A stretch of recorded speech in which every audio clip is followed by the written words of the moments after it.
So Reagan gets ready again. He almost defeats a sitting Republican president. And he, by the way, Gerald Ford and others blamed him for Ford's loss against Carter, just as they blame us for the Republican inability to win the Senate, just as they blame us every time they lose. And yet it was their candidate who lost. They lost. But in 1979, when Reagan was getting ready to run again, he was trashed again by George Will. He was trashed over and over again, including in the pages of the Wall Street Journal.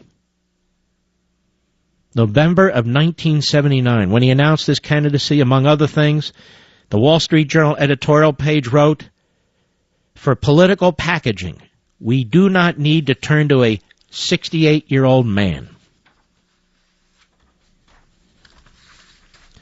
And there's so much of this, ladies and gentlemen, that we just started pulling together.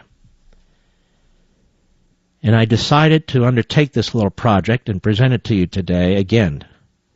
Because if you look on the internet, if you look at your newspapers, you're going to find some very odd columns from people you admire, trashing Ted Cruz, attacking the Tea Party.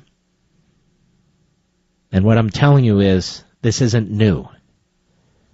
Almost 40 years ago from today, it was done to Ronald Reagan when he took on Gerald Ford. It was also done to Ronald Reagan when he took on the establishment in 1979 to win the 1980 Republican nomination for president.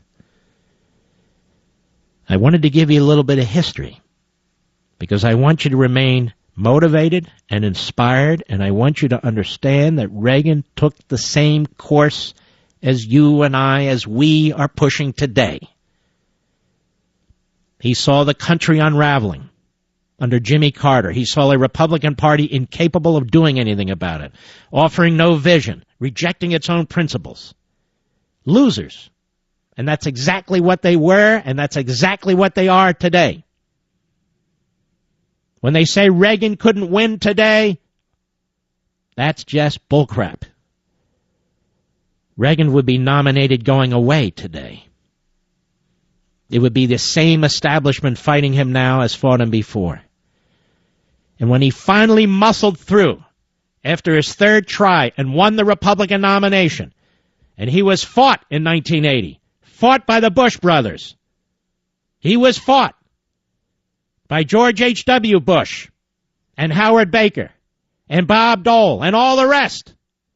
They needed to derail him. They said it would be a disaster. He won one of the biggest popular vote landslides and electoral vote landslides in American history, only to be outdone the second time he ran.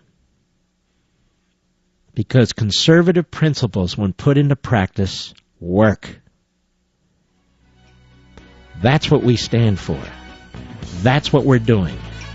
So we need to overcome those who are standing in our way within the Republican Party, even so-called conservatives and pseudo-conservatives.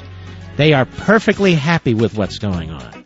They actually believe just winning the Senate with Republicans, not conservatives, just Republicans, will somehow deliver us. Nothing's going to deliver us except us. Have hope. Have strength.